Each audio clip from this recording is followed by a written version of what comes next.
को बाहर निकाल लाया और जैसे उसने खोला तो उसमें सोने चांदी की अत्यंत रूपवान सुंदर कन्या दिखाई दी और उस भंगी की भी कोई संतानें नहीं थी। जैसे ही वह कन्या दिखाई दी वैसे ही वह घर लेकर के आया और अपनी पत्नी को दे दिया। पत्नी की कोई खुशी का ठिकाना नहीं था और जैसे ही उसकी पत्नी ने उस कन्या को अपने हृदय से लगाया वैसे ही भगवती दुर्गा की कृपा से उसके स्तनों में दूध उतर आया और पति पत्नी ने दोनों ने प्रेम से उस कन्या का नाम रुक्को रखा। और रुक्को की मां महाराजा हरिश्चंद्र के घर में साफ सफाई आदि का काम करने के लिए जाया करती थी। एक दिन रुक्को की मां की तबीयत खराब हो गई और वह बीमार पड़ गई। महाराजा की पत्नी तारावती ने जब रुक्को को देखा तो वह अपने पूर्व जन्म के पुण्य से उसे पहचान गई। तो तारावती ने रुक्को से कहा कि हे बहन, तुम मेरे निकट आकर के बैठो, तुम मेरे निकट आकर के बैठो। महारानी की बात सुन करके रुक्को ने कहा, महारानी मैं नीच जात की स्त्री हूं, मैं नीच जात की स्त्री हूं, भला मैं आपके बराबर कैसे बैठ सकती हूं देवी। और जैसा इतना कहा तुरंत उसकी तारावती ने बहन ने कहा कि बहन, पूर्व जन्म में तू मेरी सगी बहन थी और तूने एकादशी का व्रत खंडित करके तुझे छिपकली की योनि में जाना पड़ा और जो होना था वह हो चुका। अब आप इस जन्म को अपने सफल बनाओ। तब रुक्को ने रानी तारावती से माता की सेवा करने का उपाय पूछा। तब रानी ने बताया कि माता वैष्णव सभी मनोरथों को पूर्ण करने वाली है और जो लोग श्रद्धा पूर्वक माता का पूजन करते हैं और जागरण करते हैं उनकी सभी मनोकामनाएं पूर्ण होती हैं। रुक्को ने प्रसन्न होकर के माता की मनौती करते हुए कहा कि हे माता, यदि आपकी कृपा से मुझे एक पुत्र रत्न की प्राप्ति हो जाए तो मैं आपका पूजन और जागरण कराऊंगी। माता ने मनौती स्वीकार कर ली और उसके गर्भ से अत्यंत सुंदर रूपवान बालक ने जन्म लिया। और वह बालक जब 6 वर्ष का हो गया तो उसके एक दिन माता यानी चीचक निकल आई। रुक्को अत्यंत घबरा गई और वह अपनी बड़ी बहन तारावती के पास गई। वहां जाकर के सारा वृत्तांत बताया। तब तारावती ने कहा कि रुक्को, तू याद करके देख, तू याद करके देख, तुझसे माता के पूजन में कोई ना कोई गलती हुई है। जैसे ही रुक्को ने याद किया तो रुक्को को ठीक 6 वर्ष पहले की बात याद आ गई। और जब 6 वर्ष पहले की बात याद आ गई तुरंत उसने माता से क्षमा प्रार्थना की और प्रार्थना की माता से कहा कि माता, जैसे ही मेरे बच्चे को आराम मिलेगी वैसे ही मैं आपका जागरण करवाऊंगी। और भगवती की कृपा से बच्चा दूसरे ही दिन ठीक हो गया। तब रुक्को ने देवी के मंदिर में जाकर के पंडित जी से कहा कि पंडित जी, मुझे जागरण कराना है, सो आप मंगलवार को मेरे घर में पधार करके इस जागरण को कृतार्थ करें। तब पंडित जी बोले, अरे रुक्को, तू यहीं पर 5 रुपए देती जा, हम तेरे नाम से यहीं पर जागरण करवा देंगे, क्योंकि तू नीच जात की स्त्री है, हम लोग तेरे घर में कैसे आ सकते हैं। तुरंत रुक्को ने कहा कि पंडित जी, माता दुर्गा जी, मां भगवती सभी भक्तों पर समान रूप से कृपा करती हैं, अतः आप ऐसा भेदभाव क्यों कर रहे हैं। भगवती तो समान रूप से सभी लोगों के ऊपर कृपा करती हैं। तो सभी पंडितों ने आपस में विचार किया और रुक्को से कहा कि अगर महारानी तारावती आपके घर में जागरण में आवेंगी तो हम सभी लोग आपके घर में जागरण में आ जाएंगे। तो जैसे ही रुक्को ने इतना सुना तुरंत रानी तारावती के पास गई और सारा वृत्तांत कह सुनाया।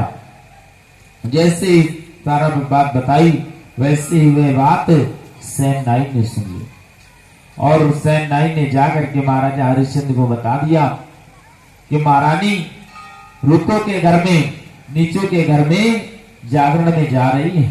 राजा को विश्वास नहीं हुआ, लेकिन फिर भी उन्होंने हाथ में थोड़ा सा चीरा लगा लिया जिससे नींद ना आवे।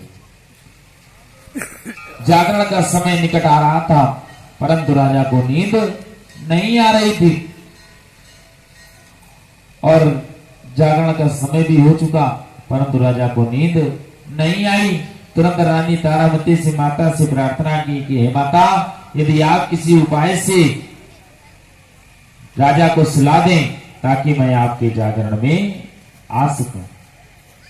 जैसे इतनी प्रार्थना की वैसे ही राजा को नींद आ गई और महारानी रस्सी बांध करके नीचे उतरी और जैसे ही वह जागरण के लिए चलने लगी, वैसे ही पैर का कंगन और रुमाल वहीं पर गिर पड़ा। राजा की मध्यरात्रि में नींद खुली और वह जैसे ही चलने लगे ढूंढने के लिए महारानी को, वैसे ही उनको एक कंगन और रुमाल दिखाई दिया। वे रुमाल के सहारा लेकर के ठीक उसी स्थान पर पहुंच गए जहां पर माता का जागरण हो रहा था। एक किनारे बैठ करके सारा वृत्तांत देखने लगे और जब जगराता समाप्त हुआ, आरती हुई, अरदास हुई और जब प्रसाद बंटने लगा तो सर्वप्रथम महारानी तारामती को प्रसाद दिया गया। महारानी ने प्रसाद दिया, अपनी झोली में रख लिया। तब श्री भक्तों ने कहा कि महारानी, यदि आप इस प्रसाद को ग्रहण नहीं करेंगी तो यहाँ पर कोई भी इस प्रसाद को ग्रहण नहीं करेगा। तो महारानी ने कहा, ये जो आपने प्रसाद दिया था ये मैंने अपने महाराज के लिए रख लिया है, तो अब आप मुझको प्रसाद दें ताकि मैं उस प्रसाद को खा सकूं। जैसे ही महारानी को अपना प्रसाद दिया गया, वैसे ही महारानी ने प्रसाद ग्रहण किया और सभी लोगों ने महारानी का आशीर्वाद लिया और तत्पश्चात वह अपने घर की ओर निकल पड़ी। जैसे ही कुछ दूर बढ़ी, वैसे ही जाकर के महाराज ने आगे से रास्ता उनका रोक लिया और कहा कि तूने नीचों के घर में प्रसाद खा करके अपना तो धर्म भ्रष्ट कर ही लिया है, मेरा भी करना चाहती। जैसे ही उनके झोली में हाथ डाला राजा ने, वैसे ही देखा कि प्रसाद के स्थान पर कच्चे चावल, सुपारी, गेंदा के फूल, चंपा के फूल, गुलाब के फूल इत्यादि दिखाई दिए। राजा अत्यंत आश्चर्यचकित हो गया और देवी घर गई, बिना किसी चकमक पत्थर की सहायता से, बिना किसी माचिस की सहायता से ज्वाला जी की ज्योत प्रकट कर दी।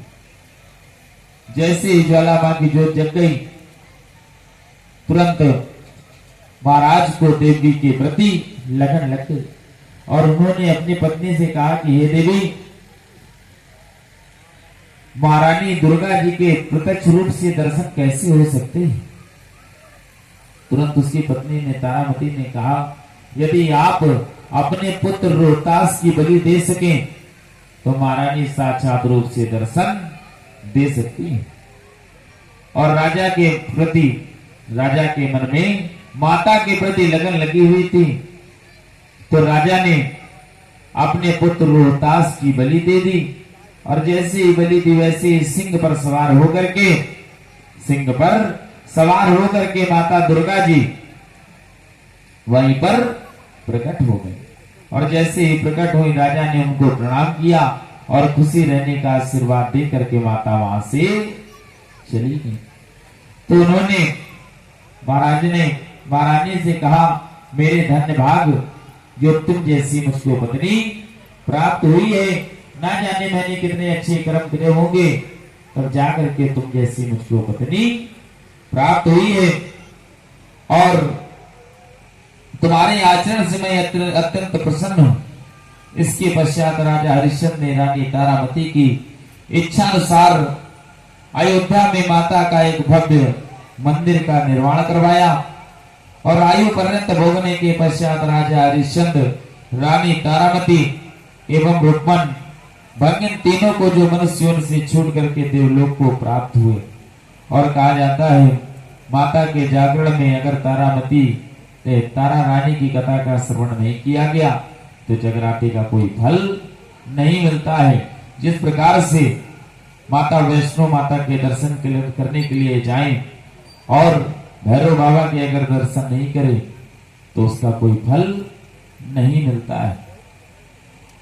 बोलिए दुर्गे मैया की जय, बोलिए सच्चे दरबार की जय, बोलिए ज्वाला मैया की जय।